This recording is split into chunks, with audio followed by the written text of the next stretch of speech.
Her lover vowed to wreck our house. She laughed at his jealousy, but soon I wiped off her smile. The title isn't just words, it's my confession, my curse, my promise. It carries the weight of betrayal, like glass shattering in slow motion. To anyone else, it might sound dramatic, maybe even poetic. But for me, it's the diary of a life that unraveled. My house wasn't only wood and walls. It was the one place I thought was safe, built from years of sweat and sacrifice. And she, the woman I loved, treated it like a stage for her little games. There's a power struggle hidden in these words. Her lover, the intruder, wasn't just a man. He was a shadow, a threat that kept whispering he could take everything from me. She, the woman I trusted, laughed in his face, smug and untouchable, as if jealousy couldn't reach her. But I, the one left behind, wasn't laughing. I was listening. Waiting. Every word of this title foreshadows what was coming. My dignity was violated, my home desecrated, my heart mocked. She believed her wealth, her status, her smile could protect her. She didn't see the storm brewing inside me. She didn't hear the silence sharpening into a blade. She thought it was a joke. But what if the title wasn't just a metaphor, but a warning of what I would truly do? The night I heard her laugh at me, I wanted her dead. It wasn't a cruel laugh, not in the obvious way. It was lighter, dismissive, the sound of someone brushing dust from their sleeve. But it carved through me all the same. I was standing in the kitchen, staring at the half-empty bottle of wine she insisted we open, while she sat in the living room with her friends, retelling a story I hadn't realized was a joke until her voice cut through the walls. Me. I was the punchline. She had that gift, making me feel both chosen and ridiculed in the same breath. When I first met her, she seemed like a miracle. I was just a middle-class professional, grinding out a paycheck, content with modest dinners and quiet nights. She was the opposite, wealth wrapped in silk, stepping out of black cars like the city bent itself to her presence. I'd never been near anyone like her. And when she looked at me, really looked, I mistook her interest for grace, not amusement. The romance was dazzling at first. Rooftop restaurants, private tastings, hotel suites I couldn't afford on my own salary. She'd smile across the table, red lipstick staining the rim of her glass, as if I belonged in her world. I told myself I was lucky. But luck always comes with a bill. There were moments, subtle but sharp, when I felt it. The imbalance. She'd lean close at dinner parties, whispering how I chewed wrong, or how my suit was quaint. Sometimes she'd pat my arm after I spoke, the way a teacher rewards a student who nearly got the answer right. I told myself it was her way of helping me fit in. I wanted so badly to believe her. Then came the night I overheard her, laughter spilling into the kitchen, slicing me in two. "He's sweet," she told them, voice rich with wine. "Like clay, you know. I'm just training him, shaping him to fit. He tries so hard." They all laughed. And my chest caved in. I stood frozen, gripping the counter so hard the granite cut into my palm. Training me. That was what I was, her project, her little experiment in social reinvention. I wasn't a partner. I was entertained. Still, I stayed silent. What could I do? To call her out in front of them would be to prove her point, that I didn't belong. So I swallowed it down, pretending it didn't matter, pretending I didn't feel like the walls were closing in. Later, after the guests had gone and the house fell into silence, I tried to convince myself it was just a joke. But my body wouldn't believe me. My stomach twisted. My chest burned. And when she finally went upstairs, leaving her phone on the couch, curiosity, no, desperation, dragged me toward it. The screen lit with a message, still fresh, still glowing. "He'll never suspect us. Meet tomorrow." I stared at the words until they blurred. My throat dried. My hands shook. And in that moment, the laughter in my head stopped being hers, it became mine. I wasn't born into the world she lived in. My roots were in a small town where most people drove past without slowing down. My father worked double shifts at the plant until his back gave out. My mother cleaned houses to cover what his wages couldn't. We didn't talk about investments or portfolio management. We talked about whether the light bill would get paid before the shutoff notice came. I grew up with calloused hands, patched jeans, and a pride I mistook for armor. By the time I made it out, college on loans, a job in the city, a small condo I could finally call mine, I thought I had built something solid. Not glamorous, not extraordinary, but mine. Still, whenever I stepped into certain rooms, I could feel the difference pressing against my skin. The cut of my jacket. The make of my car. The way I ordered wine and got it wrong. That's where the insecurity lived, in the spaces between what I had and what others took for granted. Then she appeared, like a storm sweeping in from nowhere. She was beautiful, of course. That kind of beauty that makes you forget how to stand properly. But it wasn't just that. It was the ease with which she moved through every space. She belonged everywhere, the gallery, the penthouse bar, the gated lawn party. And when she looked at me, when she said my name, I felt like I belonged too. She called me refreshing. Said I was real in ways the men she grew up with weren't. That should have been a warning. But when someone drenches you in the kind of validation you've never had, you drink it down until you choke. At first, she carried me into her world like a prized find. She dressed me in shirts she picked. Taught me which forks to use at her parents' dinner table, laughed off my clumsy jokes in front of her friends as if they were charming. I mistook it all for care. For love. But even early on, there were slips. Moments when her mask cracked. A joke too sharp, slicing me open before she smoothed it over with a smile.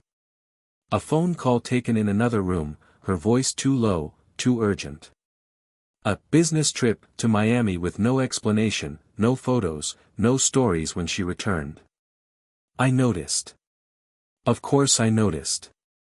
But I told myself love was patience, love was trust. Besides, hadn't she chosen me when she could have had anyone? That thought alone kept me chained to her. I wanted stability. I wanted a home where laughter wasn't cruel, where I didn't feel like an outsider waiting for the ground to give way. I thought building that with her would silence the doubts I carried from my childhood. But love doesn't silence doubts. It amplifies them. The first night she stayed at my place, she wrinkled her nose at the paint color in the hallway. "We'll fix it," she said. "This can be our house." The way she said it made my chest swell.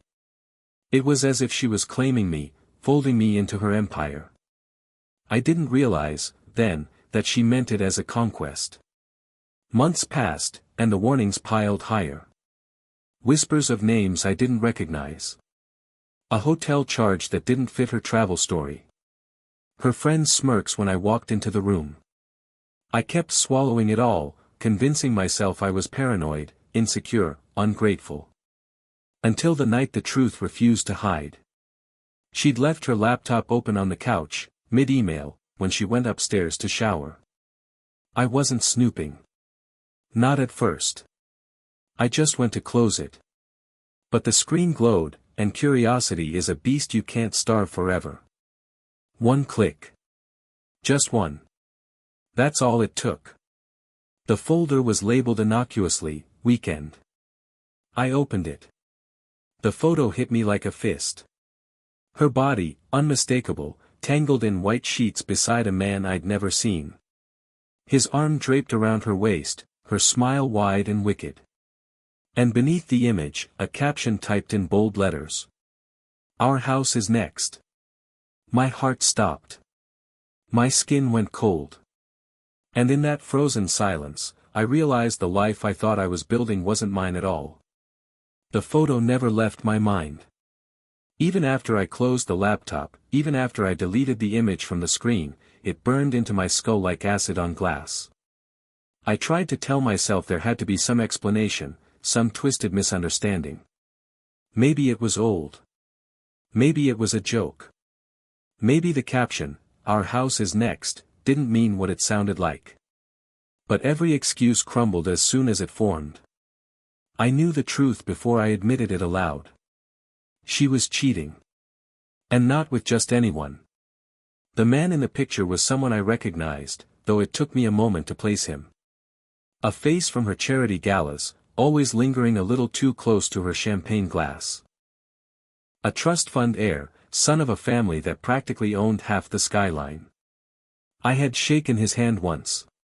He gripped it too long, smiling with a smugness that now made sense. It wasn't lust. It wasn't just betrayal of the body. It was a performance. A spectacle, staged for their amusement. I wasn't just replaced, I was ridiculed. The days after that discovery bled into each other. I went to work, spoke to people, nodded when required, but inside I was hollow. My hands shook whenever I touched anything of hers, the glass she left on the counter, the perfume bottle on the dresser. I'd lie awake at night, staring at the ceiling, chest clamped tight as if a weight pressed down, making every breath a punishment. She noticed, of course, but only to mock it. "What's wrong with you lately?" she asked one night, swirling wine in a crystal glass. "You've been sulking. It's unattractive." I wanted to scream, to shove the glass into the floor, to demand answers. But I said nothing. My silence gave her more power. She leaned back in her chair, eyes gleaming, and said, "You know, you're lucky I put up with this. Most women in my position wouldn't. Most women in my position." The phrase drilled into me. As if she was a saint for tolerating me. As if she had plucked me from the dirt and given me air to breathe. The imbalance became unbearable once I finally saw it clearly.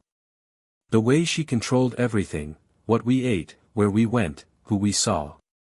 My friends had stopped inviting me out months ago. "You're always busy with her," they said, but it wasn't true. She made sure I was unavailable. She sneered at the cheap bars my friends liked, the tacky restaurants we used to haunt. Slowly, she cut the ties until I only had her. And she owned the finances. At first, it seemed practical. She made more money, had connections, and accounts. She told me not to worry, that she'd handle things. I let her. I thought it meant partnership. It didn't. It meant control. The more I looked back, the more I realized how perfectly orchestrated it was. She gave me just enough validation to keep me clinging, then stripped away every piece of my independence. The cruelest part. She made me complicit. I let her. The photo was only the beginning. I started looking deeper. Quietly. Carefully. She was careless in her arrogance, thinking I'd never dare pry. One night, when she was out, late at work, I scrolled through her email. That's when I found the thread. Dozens of messages between her and him.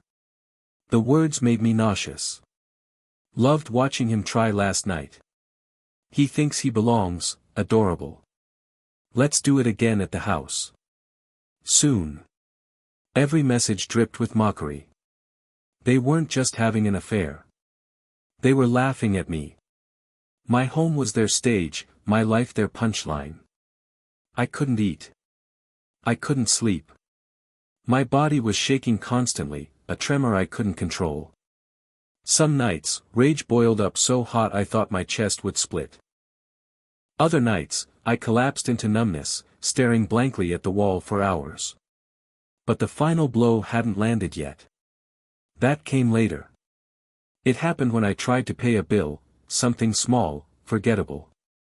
My card declined. Confused, I checked the account. The number shocked me. Far less than what should have been there. Panic rose in my throat. I dug into the statements. Line by line. Transfer after transfer. I followed the trail with shaking hands until the truth revealed itself. She'd been siphoning money. From my savings. My retirement fund. Little by little, sliding it into accounts with her name. Accounts I hadn't known existed. The affair wasn't the only betrayal. She wasn't just mocking me behind my back, she was bleeding me dry. And in that moment, as the numbers glared back at me, I realized something worse than betrayal. She wasn't planning to leave me for him. Not yet. She was planning to ruin me first. Grief is a slow burn. Revenge is a different animal, cold, precise, clinical. One night, after I'd sat on the floor of the kitchen and watched the wine glass she'd favored roll under the table like a tiny, mocking planet, something in me snapped from an ache into an angle. The laugh, the photo, the transfers, they stopped being wounded and started being data. I began to catalog everything, dates, receipts, faces, tones of voice. I mapped betrayal the way I used to map projects at work, deadlines, dependencies, weak points. The first rule I gave myself was simple: don't be seen. She believed I was a broken thing. That made her careless. I used that carelessness like a key. I copied everything I could get my hands on. Financial records first. My hands trembled as I downloaded statements at night, one tab after another, hiding files inside innocuous folders on a thumb drive I wrapped in duct tape and shoved into the pocket of a jacket she never touched. I printed invoices and bank slips, stapled them into a packet with clumsy handwriting atop each page: date, transfer, destination. It felt ceremonial, like laying out the bones of a plan. I learned to listen differently. Eavesdropping is ugly, but it's also telling. I started parking 2 blocks away when she said, late meetings, staying in the car until the light in the penthouse went out. I'd stand in the doorway when I could, pretending I was fixing something, letting conversations float into me, names, plans, the casual cruelty in their jokes. He loved to describe me as adorable, the way you describe a stray dog you intend to sell. She would laugh and throw a wine-soaked hand over her mouth. Those laughs, the wine glass, the sound, became my metronome. Vanity is a weakness you can weaponize. She loved to be seen, to be admired. She curated scandals like accessories. So I made visibility into a tool. Not a spectacle yet. Just the subtle planting of doubt, the suggestion that the right whisper in the right ear could unpick her adoring circle. I befriended people she underestimated: the caterer who always spilled gossip, the gallery assistant who resented being talked down to. Small alliances, nothing that would set off alarms. The rival's ex was the break I needed. He was a rumor magnet, jealous and sharp-tongued, left with questions and a fistful of pride. I found him on a slow afternoon at a bar she never bothered to enter. He smelled of cigarettes and old money resentment. He talked freely once he'd had 2 beers, he'd been played, too. I didn't charm him. I offered him something purer, the truth he could use. I fed him curated facts, the photo, the messages, the transfers. He didn't need much persuading. His hatred for the man who'd replaced him became my wedge into the inner circle. I was the underdog with no funds to match theirs, but I had patience, and the patience of someone who'd learned to count pennies. Their arrogance gave me time. They believed every password protected a secret, every locked drawer was sacred. They were sloppy because they thought themselves invincible. I made small, surgical moves.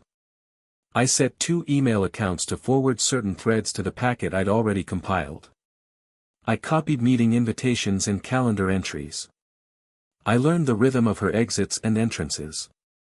I checked the property records at the county office, the kind of boring municipal work I'd never had time for before.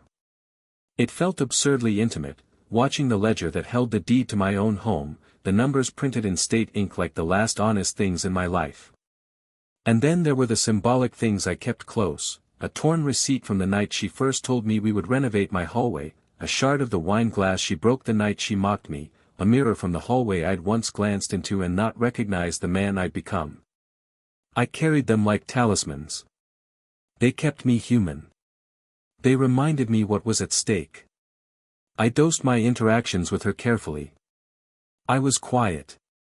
I congratulated her on deals with a neutral smile. I let her spread her gossip in rooms where it hurt her the most. Let her think I was still the same man she could ignore. Let her believe she was winning. Then, tonight, the final line I hadn't known existed until I found it, I uncovered the spreadsheet. Hidden behind innocuous file names on her laptop, encrypted but not well. It was a plan, laid out in neat columns, dates, escrow accounts, a projected timeline for liquidating assets. My throat tightened as I read. There were names of lawyers, a suggested buyer's list, and a phrase repeated like a drumbeat: sell property, finalize by Q3. Beside the line for my address was a number I hadn't seen in my accounts, a shell account earmarked for transfer. They weren't only mocking me. They were building a way out, for her and him, and it was designed to leave me bankrupt and voiceless. The plan detailed contingency for asset friction, noted how to quietly persuade certain board members, even a suggestion to use my own naivete as cover. It read like a verdict. I sat back in the dark and felt the room spin in a way that had nothing to do with wine. Every scrap of evidence I'd been gathering slotted into place like pieces of a map that ended at the cliff. I could still feel her laughter in the kitchen, the wine glass clinking like a metronome in my head. The packet of financial prints on my desk suddenly looked less like proof and more like ammunition. The underdog had a plan, too. The difference was, mine had to be surgical. No melodrama. No mistakes. They thought their exit was set. They thought they could sell my house while I fumbled in the dust. They thought I would beg and flail, a broken thing to be discarded. I closed the laptop and let the silence sit heavy around me. Outside, a delivery truck bumped down the street. I pressed my forehead to the cool pane of the window and whispered to no one at all. If they were planning to sell my house, then I had to move first. They taught me how to be quiet, so I became noisier with my patience. The revenge wasn't one big shout. It was a series of small detonations, timed to confuse, to wound, to reveal. I didn't want her to understand until it was too late. I wanted her world to fold like the thin paper she'd used to dismiss me. Stage 1 was humiliation, and humiliation is cruelly efficient. She lived by reputation, gala invites, gallery openings, whispered nominations over expensive hors d'oeuvres. I fed that beast carefully. I started by letting loose the right hints in the right rooms. Not outright accusations, subtler things. A printed photograph slipped under the door of a woman who ran the charity board. A text sent from an anonymous number to a gossip columnist who loved a morsel she could dress up. A whispered word to the caterer at her next party, the man in the photo, remember him? The caterer, with his tired eyes and long memory, let it out at the pass-through like a loose spoon. Conversation stopped. Forks hovered. Her laugh, always so polished, stuttered once. She adjusted her mask and kept smiling, but the edges had been nicked. I watched the room change around her. Friendships frayed. Invitations dwindled. People she thought would hold the rope for her let go. The wine glass, her favorite, cut crystal, sat untouched at the center of the table like an accusation. Every time it chimed now, I heard a crack. Stage 2 targeted the ledger, the thing she loved to call management. I didn't dress it up in the drama. I quietly reallocated the safety net she'd built on my title. I moved funds from accounts she assumed were untouchable into ones she couldn't see. I did it with the same patient hands that had once counted change at the grocery store when I was 20. It felt obscene and righteous at once. I kept the moves legal in appearance. I used the fact that she'd made me complicit, signatures, joint accounts, trust paperwork, as the very instruments she'd used to bind me. I extracted what she thought belonged to her and put it somewhere safe. When she noticed, she flared. "What did you do?" she demanded, voice high and sharp, the woman who'd once called me quaint, now barking orders. I smiled and told her the truth with a calm she couldn't tolerate. I found the transfers. I slid a packet of printed statements across the table, the edges like teeth. Numbers she'd thought private were arranged in black and white. I'd photocopied the emails, the calendar entries, the scratched notes that matched the shell accounts she'd opened. She tried to laugh it off, but the sound came out like a cough. Her lawyer started asking questions. Her board started whispering.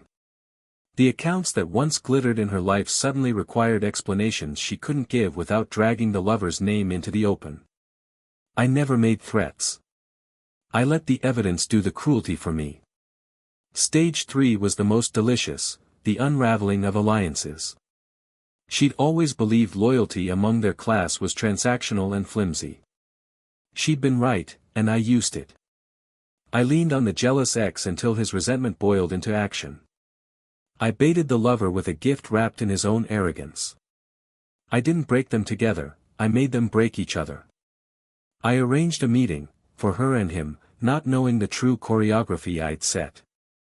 The setting was banal, a brunch at the club she loved, where silver gleamed and napkins were folded like tiny accusations. I made sure the right people were there, the ones who loved drama more than discretion. I whispered a rumor that pricked his pride, that she had already set the terms for the split and that he would be left with nothing if he stayed a good lover and not a louder one. He chose loudly. In front of the table he demanded proof she'd be fair, and when she faltered, when she asked for time, when she tried to smooth it with a laugh, he traded her need for attention for cold cash. He offered to sign a document, to make herself believe in a public lie. She, scrambling for control, gave him a sum to buy his silence and he took it, smiling like a man who had won something bigger than money, confirmation. The room watched her hand over a check she'd later regret incinerating. Her bravado leaked. People pretended not to lean into the spectacle. That evening, invitations stopped arriving entirely. Her name stayed off lists. The columns in the society pages that once featured her like a moth wrapped in glass now ignored her entirely. The crystal wine glass finally fell from its pedestal one night when she dropped it in disgust. It cracked but did not shatter. The small, perfect sound echoed through me like a promise. With each stage, I escalated the pressure. Friends who had been her mirrors stopped reflecting. Banks who had vouched for her reputation asked for explanations she couldn't give. The lover's loyalty was a currency he spent without thinking, and when it was gone, so was her safe harbor. As the house around her grew colder, she began to panic in ways I'd never seen. She accused me once in public, voice high and desperate, fingers pointing like knives. "You'll regret this," she told me, and for a moment I felt the old terror, the child in me fearing poverty and public shame. Then I remembered the nights she'd laughed at me, the smugness that had hollowed my bones. I felt nothing but a kind of pure, efficient grief. Everything I did had been surgical. Every humiliation had been calibrated to leave her exposed but alive, because I didn't want to kill the creature she'd become. I wanted her to see the dismantling, to feel the cold of it as clearly as I had. I wanted the mirror I'd once avoided to show her the reflection of someone stripped of pretense. And then came the last, most dangerous part. I wanted her to feel the floor literally and symbolically give way under her feet. I wanted the thing she'd mocked to become the place she could no longer stand. So I called her, my voice casual, like the man she'd kept on a short leash. "There's something you need to see," I said. "At the house. Tonight." She hesitated, just a fraction. Curiosity had always been her weakest vice. "Is this a joke?" she asked. "No," I said. "I think it's time." She agreed too quickly. When she arrived, dressed as if for a final performance, the hallway smelled faintly of the lemon cleaner she'd always used to show she took care of things. The wine glass sat on the console, whole and clear as a held breath. The mirror on the wall, the one I'd once avoided, reflected her perfectly, slick hair, practiced smile, eyes flaring with 1,000 small, dangerous lights.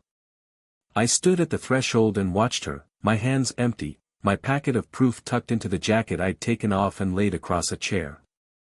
The house hummed with the quiet of a thing about to break. "Welcome home," I said. Her smile faltered. She didn't laugh. And then I closed the door behind her.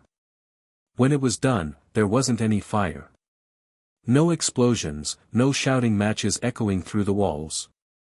Just silence. That was the strangest part, the way destruction can sound like nothing at all. She was left standing in the wreckage of her own design. Friends gone. Invitations rescinded. The lover who once pressed against her ribs now vanished, pocketing her money like a final kiss. The accounts she thought endless bled dry, numbers reduced to zeros she could not explain. Her name, once weighty in circles of crystal and velvet, became a caution whispered behind closed doors. I didn't watch every step of her downfall. I didn't need to. The proof was in the small shifts. The letters from banks, the silence of her phone, the way her eyes darted whenever she entered a room that no longer welcomed her. I saw her once across the street, shoulders hunched, coat too thin for the season. She didn't wave. Neither did I. Justice didn't feel like triumph. It felt like stillness. My chest no longer burned. My hands no longer shook. For months, rage had been my pulse, grief my shadow. Now, there was only quiet, a quiet so deep it unnerved me at first, like stepping into a church after the congregation had gone. I didn't reclaim wealth. I didn't buy revenge with numbers. What I reclaimed was smaller, sharper, independence. I had myself again. My house, the one she mocked, stood firm. The hallway paint she once sneered at remained the same, and for the first time, I liked it that way. I slept alone, but it wasn't lonely. It was freedom. Scars remain, of course. Trust isn't a thing that heals clean. I see shadows where there are none, I hear laughter sometimes in the pipes or the wind. But those scars remind me I survived her, that I wasn't clay to be molded, not in the end. I never sent her one last word, not even a letter. The silence between us became the verdict she could never overturn. She laughed once, loud and cruel, certain she owned me. She'll never laugh again.